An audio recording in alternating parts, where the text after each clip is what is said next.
Hello.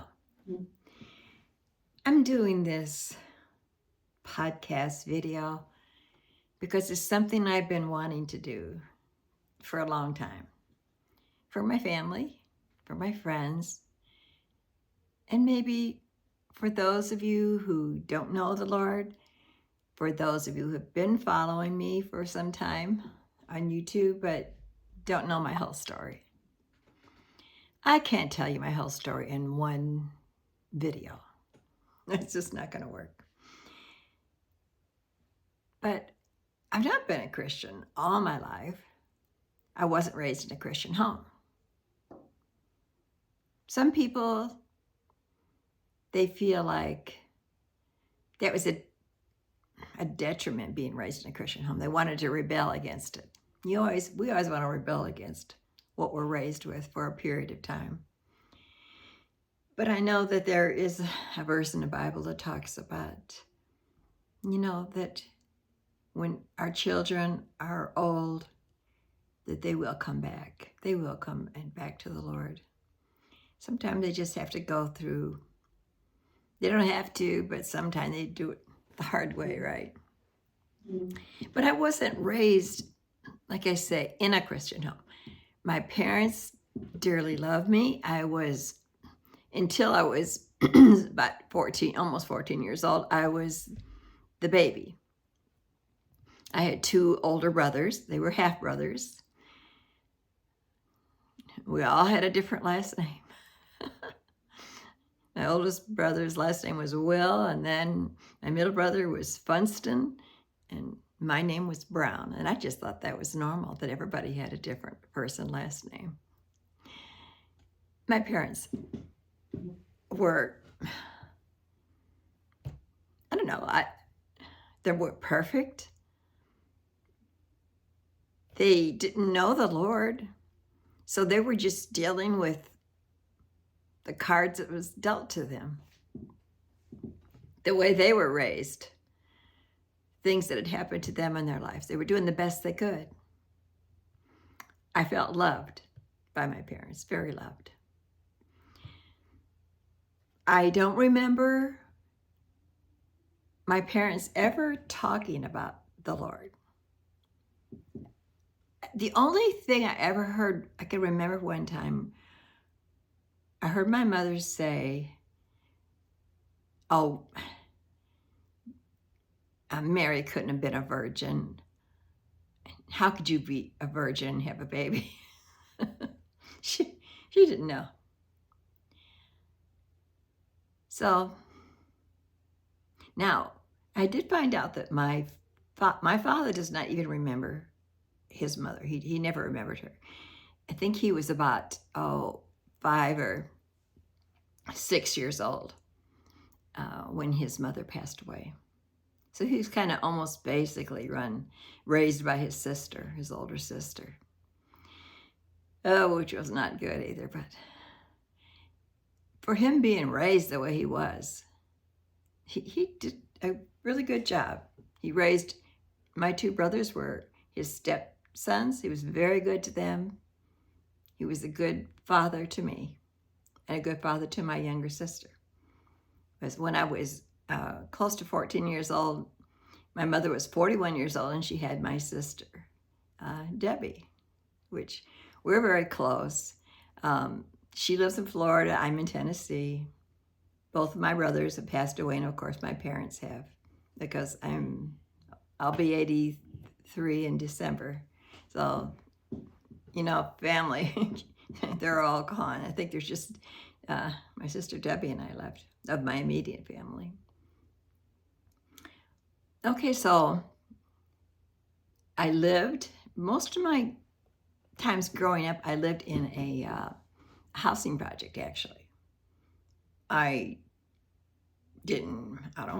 think we were probably the richest people in the housing project. The house was always clean. We always had food. I mean, I always had nice clothes. We wanted for nothing. Actually, life was pretty good. I mean, when you're raised in a housing project, there's a lot of characters. There's a lot of characters. But still, life was safe then. Yeah, I was born in 42. So in the 40s, early 50s, life was safe. We went outside and we played all day. We were outside in the fresh air.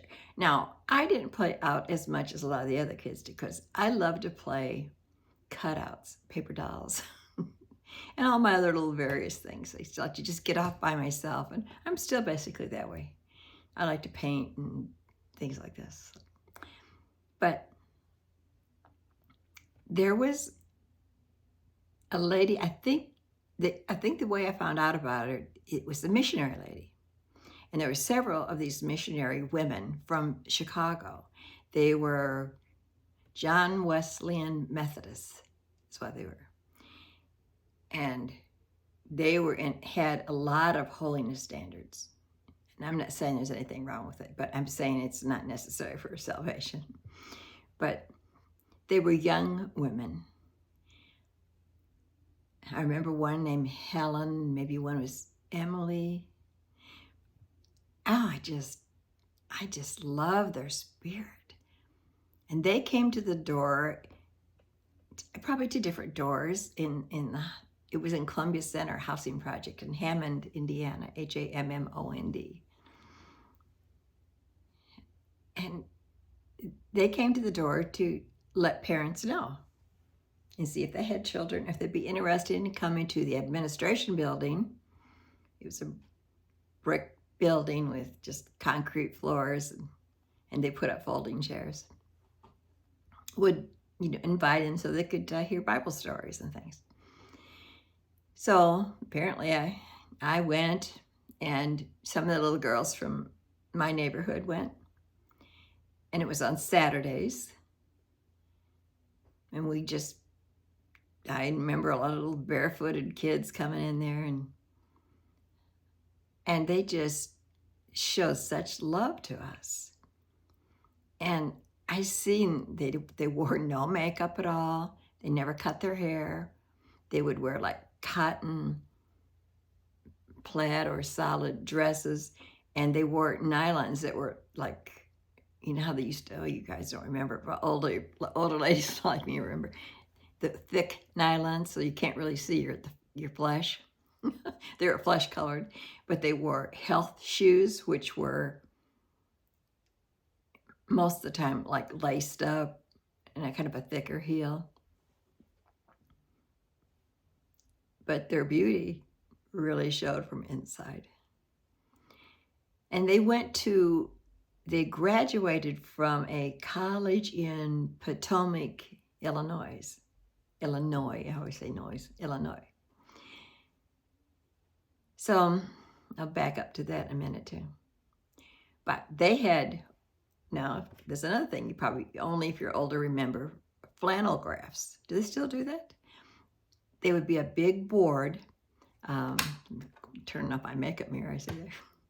They had a big board, and it had I think like a felt on it, blue felt.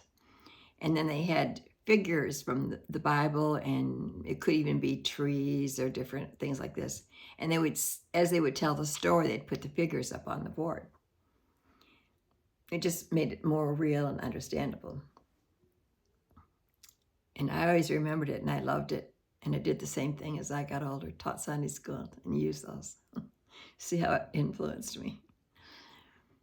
But we went there, and then when I turned 10 years old, then they would take us, I think, once a month to Chicago. Wow, big deal for us to get to do something like that. And even spend the night there. And I remember it was such a big deal. My mother bought me some new pajamas, and we slept on the floor with blankets and a pillow. And we made scrapbooks for children in Mexico, I think it was. Cut out things and made scrapbooks. And they taught us to pray. I'd never seen anybody pray. I didn't know how you prayed. But we would get down on our knees in a circle in the living room, and we would take turns praying. And I remember one of the girls, her name was Sharon Aldridge. Sharon, if you're listening to this, hi. I haven't seen you since we were children. But I remember Sharon prayed that her father's false teeth would fit.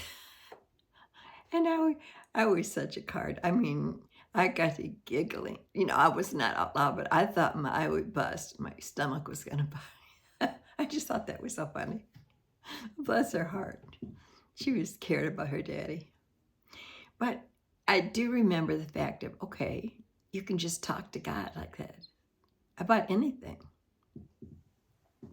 Now, later on, as I turned 13 years old, the missionaries once again came to our home, and now they wanted me to go to Potomac, Illinois, to this school.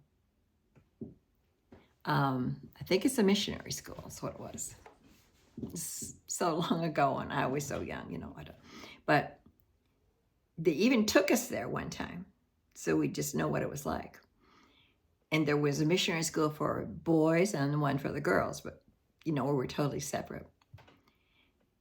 And if the girls wanted to have a stamp to write home, this is before our phones and the internet, they would have to, like, maybe polish one of the teacher's shoes to get money for, you know, and then they would give them a stamp. I mean, they had their own garden, and they grew everything, and they canned it. And they had regular classes, so I don't know that much about it. I just remember that they took us there, and I thought, I want to go. I always had a heart for God. I always wanted to know more about him. Makes me always want to cry. I don't know why. I remember my mother saying that what we used to do when I was young is we would take a blanket and go put it out in the grass, and maybe a bunch of kids would gather together and we would play or do whatever. But I would go out and I would tell Bible stories. I don't know where I think I just told them from what I heard. I didn't have any printed material or anything. And my mother would say, I don't know what's wrong with her. Because I would do that. Okay, so when they came to the house and they wanted me to go to the Bible school, I wanted to go, but my mother, she's not going to let me do that. I mean, she just looked at the missionary ladies and probably looked at their appearance. That's all she could look at. And I was only 13. She didn't understand all this, and she said no, which I'm glad she did. Okay, so I'm going to drop it at that. Let me know if you want to hear more. But this is my beginning of coming to know the Lord and how I became a Christian. So I'm not going to be doing a bunch of these if nobody wants to hear it. You might. A lot of people just want to hear about putting makeup on and doing hair and blah, blah, blah. But I think I just need to do this. I really feel like I've been needing to do this, wanting to do this story. So God bless all of you. Bye-bye for now.